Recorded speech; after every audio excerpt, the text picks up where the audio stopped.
नमस्कार मेरे भाई। तो आज पोलेट्री का डे 2 सेकेंड लेक्चर में आपका स्वागत है। बहुत ही शानदार क्वेश्चन और सारे इम्पोर्टेंट टॉपिक के साथ, इम्पोर्टेंट क्वेश्चन के साथ मैं आपके सामने इस क्लास को लेकर के आया हूं मेरे भाई। एक से एक जहां जहां ट्रिक लगेगा वो ट्रिक भी मैं आपको दूंगा। बस हमारा गुजारिश है कि चैनल पर अगर आप नए हैं तो चैनल को सब्सक्राइब कर लीजिएगा, वीडियो को लाइक कीजिएगा। कोई प्रॉब्लम लगे तो कमेंट सेक्शन में कमेंट जरूर कीजिएगा मेरे भाई। धन्यवाद। तो चलिए शुरू करते हैं वीडियो। तो यहां देख रहे होंगे अस्पृश्यता का अंत, अनटचेबिलिटी, छुआछूत जिसको बोलते हैं। तो आर्टिकल 17 छुआछूत का अंत अनुच्छेद 17 में आपका वर्णित है। कीवर्ड्स की पॉइंट कुछ लिखे थे कि आर्टिकल 17 छुआछूत का खतरा, आर्टिकल 17 छुआछूत का खतरा। कुछ और पॉइंट्स है। 14 आर्टिकल 14 तो विधि के समक्ष समता, विधि ब्रिटेन से लिया गया था। विधि के समक्ष समता यह आर्टिकल 14 में वर्णित है जो कि ब्रिटेन से लिया गया था। 15 आर्टिकल 15 में कौन सा ट्रिक है कि भेदभाव पर 15 डंडा लगेगा। भेदभाव करेगा जाति के नाम पर, धर्म के नाम पर, गोरे काले के नाम पर, जो भी करेगा भेदभाव पर तो 15 डंडा लगेगा। 16 यहाँ 16 में देख रहे हैं समान जॉब। 16 समान जॉब याद करने का एकदम शानदार तरीका है मेरे भाई। 16 समान जॉब, समान जॉब कहने का मतलब 16 में सरकारी जॉब में समान अधिकार, सरकारी नौकरी में समान अधिकार, चाहे वो किसी भी कास्ट का हो। चलिए तो यहां से शुरू करते हैं कि अस्पृश्यता का अंत आर्टिकल 17 में है। आर्टिकल 17 के तहत 1955 में एक कानून बना था, अस्पृश्यता अपराध अधिनियम, अस्पृश्यता अधिकार अपराध नियम। आर्टिकल 17 1955 में बना था। 1967 में बना था नागरिक अधिकार संरक्षण अधिनियम और कठोर बना हुआ था, लेकिन 1976 में जो था नागरिक अधिकार संरक्षण नियम को और कठोर बनाया गया। चलिए हमारा मौलिक अधिकार कुछ है। मौलिक अधिकार कितने आपको पता है ना? मौलिक अधिकार 6 हैं। 6 मौलिक अधिकार। आर्टिकल 14 से 18 में समता का अधिकार है। आर्टिकल 14 से 18 समता का अधिकार है। स्वतंत्रता का अधिकार आर्टिकल 19 से 22, 19 से 22 स्वतंत्रता का अधिकार है। 19 से 22 स्वतंत्रता का अधिकार है। आर्टिकल 25 से 28 धार्मिक स्वतंत्रता का अधिकार है। अधिकार स्वतंत्रता का ही है, लेकिन 25 से 28 धार्मिक स्वतंत्रता का अधिकार है। और अगला संपत्ति का अधिकार। संपत्ति का अधिकार के बारे में क्या लिख रहा है कि 1978 में 44वें संविधान संशोधन द्वारा हटाकर आर्टिकल 301 के तहत मौलिक अधिकार से हटा दिया गया। किसको? संपत्ति का जो अधिकार था 1978 में 44वां संविधान संशोधन द्वारा हटाकर आर्टिकल 301 के तहत मौलिक अधिकार से हटा दिया गया था। तो 6 मौलिक अधिकार कौन कौन है एक बार यहां से देख लीजिए। पहला जो अधिकार है आर्टिकल 14 से 18 जो मैंने आपको बताया, समानता का अधिकार। आर्टिकल 19 से 22 स्वतंत्रता का अधिकार। आर्टिकल 23-24 है। आर्टिकल 25 से 28 है। आर्टिकल 29-30 है और आर्टिकल 32 है। यहाँ नोट में भी कुछ लिखा गया है कि मौलिक अधिकार भाग 3 में आर्टिकल 12 से 35 तक वर्णित होती है।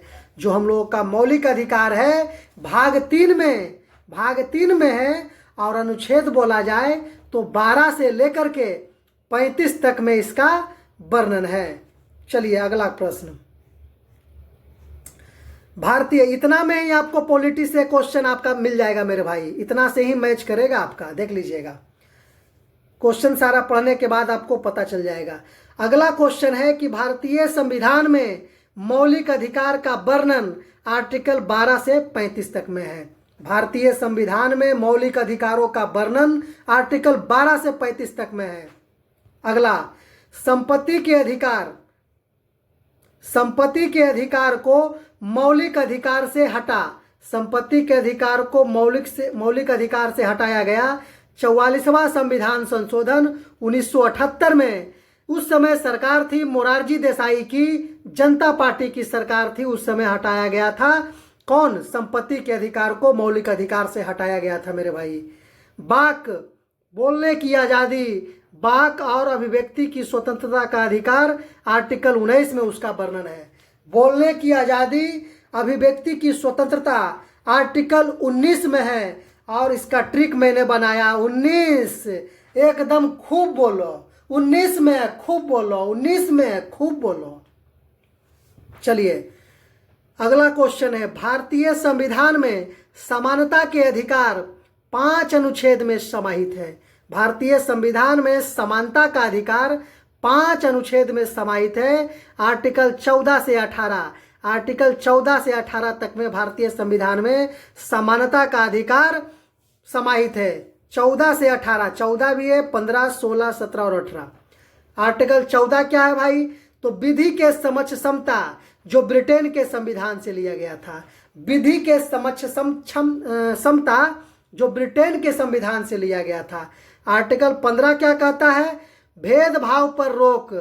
15 करेगा, आर्टिकल 15 भेदभाव करेगा तो 15 लाठी मारेंगे, बोले थे ना, 15 डंडा मारेंगे, 15 लाठी मारेंगे, कोई भेदभाव नहीं चलेगा। विभेद पर क्या है? भेदभाव पर रोक यानी विभेद। आर्टिकल 16 कह रहा है क्या? 16 समान जॉब, 16 समान जॉब मेरे भाई। अगर आपको एकदम ट्रिक ठीक लग रहा होगा तो कमेंट में भी रिप्लाई कीजिएगा मेरे भाई। इस तरह का आपको और चाहिए आर्टिकल का पूरा स्पेशल पॉलिटी का एक ट्रिक चाहिए क्या? अगर आप बहुत ज़्यादा कमेंट अगर हाँ में रहेगा तो मैं दे दूंगा मेरे भाई। आर्टिकल 17 क्या है? 17 छुआछूत का खतरा।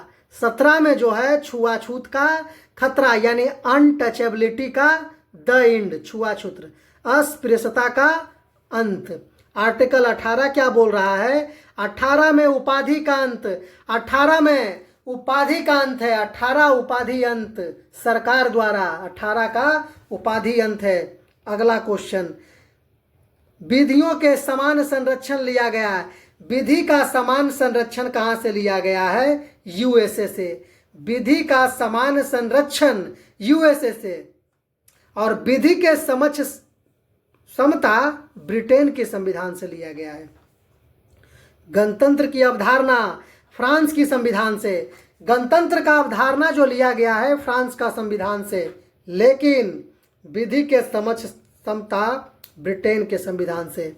विधि के समक्ष समानता या समता ब्रिटेन के संविधान से लिया गया है। मौलिक कर्तव्य लिया गया है रूस के संविधान से। मौलिक कर्तव्य रूस के संविधान से लिया गया है।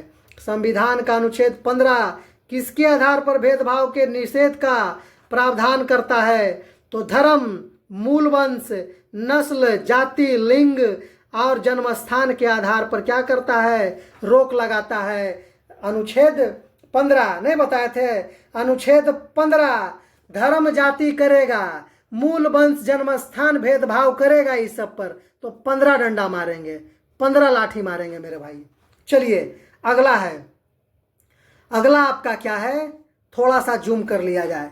बहुत ही शानदार है मेरे भाई, एकदम आप क्वेश्चन इसको करके जाइएगा और पॉलिटी का क्वेश्चन आपका एग्जाम में आएगा ना, जीडी में, एसएससी सीपीओ में, दरोगा में, बिहार सीजीएल में, एसएससी सीजीएल में आप देखिएगा। यहाँ से क्वेश्चन नहीं आया तो कमेंट में आप जो लिखना रहेगा लिखिएगा मेरे भाई। आर्टिकल 21, क्योंकि मैं आपको बता दूं कि जीडी हमने और हमारा भाई 3 बार, जीडी मैंने 2 बार निकाला है मेरे भाई। एसएससी सीजीएल मैंने 2 बार प्री, 2 बार मेंस निकाला है, लेकिन फाइनल सिलेक्शन तक नहीं पहुंच पाया हूं मेरे भाई। बस इसी का थोड़ा मलाल भी है, तो मैं सोचा कि मैं जितना जानता हूं मैं लोगों के साथ शेयर करूं। और मैथ का भी एक से एक ट्रिक मैं आपको बताऊंगा, रीजनिंग का भी एक से एक मेरे भाई कि कैसे मैंने 25 में 25 मैथ में भी लाया, रीजनिंग में भी लाया मेरे भाई, तो बताऊंगा। थोड़ा सा हमारे पास अभी उतना सुविधा नहीं है मेरे भाई कि जिस तरह से मैं आपको लिख कर बताऊं मेरे भाई। तो चलिए क्वेश्चन देखिए। क्वेश्चन मेरे भाई क्या है कि भारतीय संविधान आर्टिकल 21 प्राण लेना मना है। आर्टिकल 21 कह रहा है कि प्राण लेना मना है, प्राण लेना मना है। चलिए अगला प्रश्न, भारतीय संविधान में अलग से प्रेस की स्वतंत्रता का प्रावधान नहीं है, यह निहित है किसमें? आर्टिकल 19 में है। प्रेस की स्वतंत्रता आर्टिकल 19 में है, इसी अनुच्छेद में अलग से नहीं है, इसी अनुच्छेद में है, अलग से नहीं है, आर्टिकल 19 में मेरे भाई।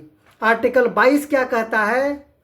आर्टिकल 22 में गिरफ्तार किए गए व्यक्तियों के अधिकार और स्वतंत्रता से संबंधित शिकायत, ये क्या है? आर्टिकल 22 में है कि गिरफ्तार किए गए व्यक्तियों के अधिकार और स्वतंत्रता से संबंधित इसमें लिखा गया है, प्रावधान है। आर्टिकल 22 कुछ दशाओं में गिरफ्तारी और निवारक नजरबंदी से संरक्षण।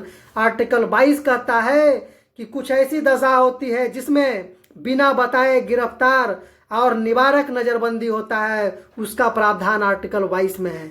आर्टिकल 21 जीवन जीने का अधिकार, प्राण एवं दैहिक स्वतंत्रता। आर्टिकल 21 में प्राण लेना मना है मेरे भाई। आर्टिकल 21 प्राण लेना मना है। शिक्षा का अधिकार 6 से 14 वर्ष की आयु के बच्चों को मुफ्त शिक्षा 21A में दिया गया है। शिक्षा का अधिकार 6 से 14 वर्ष की आयु के बच्चे को मुफ्त शिक्षा, ये सब आर्टिकल 21 में दिया गया है। शिक्षा का अधिकार आर्टिकल 21A और हिंदी में 21 के कम है मेरे भाई। इसे शिक्षा का अधिकार जो है इसे DPSP के आर्टिकल 45 से हटाकर 2002 में इसे 86वें संविधान संशोधन से मौलिक अधिकार में शामिल किया गया था।